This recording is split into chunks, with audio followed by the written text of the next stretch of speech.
Welcome home tonight. It's the beginning of winter and it's really starts to get quite cold up in the Cederberg mountains.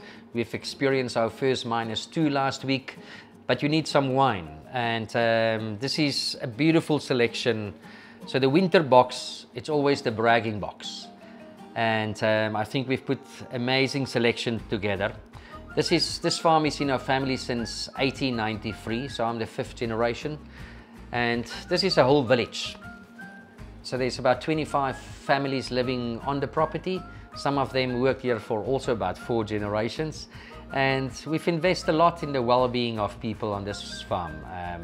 We've got a beautiful new preschool creche. We've got a weekly clinic. All our students, they go to 2 schools in Clanwilliam. So we're quite involved with a lot of upliftment projects in the community. We produce a beautiful wine for the Augsburg Agricultural Gymnasium. So I've tried my hand on Pinotage the last time up in Cederberg in 2004, and this is 20 years later. So it's a wine that's a lot of whole bunch fermentation, a lot of carbonic, fermented in slightly older barrels, but a beautiful, refreshing summer refresher.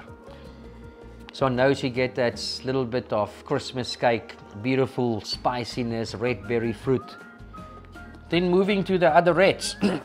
So one of my personal favorites on the reds, the Shiraz is the one with the claim, but Cabernet, I just love Cabernet. This is 21 vintage, very classic vintage, very aromatic year as well. So what was beautiful in 21, it was a very long hanging time, a very long ripening period. So I always say Cabernet, it's not ripened by sun up in Cederberg, it's ripened by time. Then moving to the whites. So Ghost Corner Semillon, you know Ghost Corner down in Cape Agulhas, 23 vintage. I just love this wine.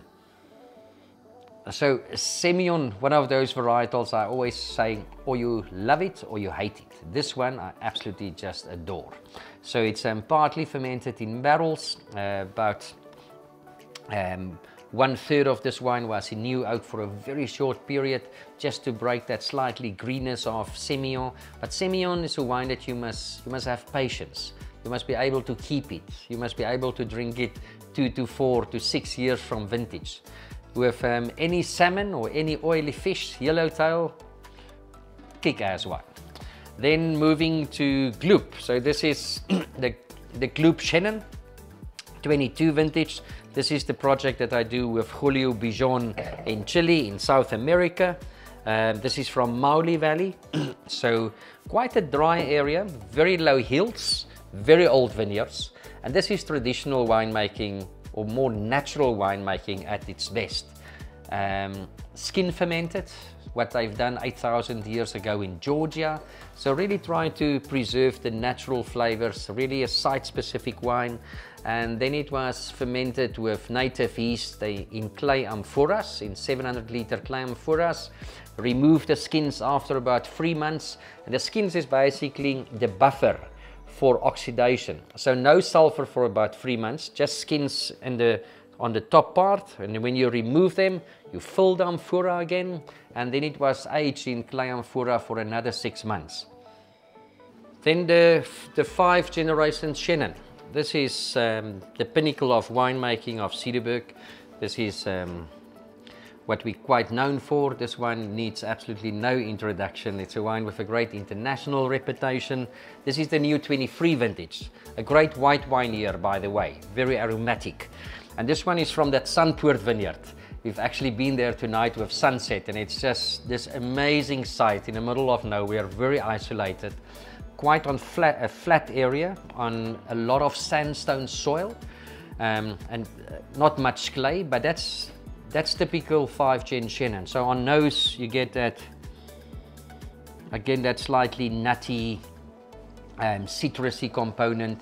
This is fermented in barrels and then also in concrete egg. So very small production, 22 barrels and a little bit of concrete egg involved. And the reason for the concrete introduction in 5th generation Chenin is just to take that slightly sweetiness, that sweet vanilla of the barrel, just to tone that a little bit down, and that gives you a beautiful, more mineral steely component on nose. But I think the charm of this wine is the palate. The last wine is Cederberg Shiraz 2020. You need definitely Shiraz for winter. This is a great wine with any meat dishes for any beautiful cold winter's evening. This is what we're quite known for. I always say Shiraz loves Cederberg. This wine got amazing success over the years. One of the most consistent South African Shirazes. And just a beautiful expression of Cederberg, of sight. Long hanging time, big difference between day and night temperatures. Got really great physiological ripeness again, but I think the charm of this wine is the nose, where you get that beautiful multi-dimensional sweet spice, dark chocolate, slightly violet component. And then just a fantastic palate. It's 4 years old, I think ready to be consumed, so light the fire.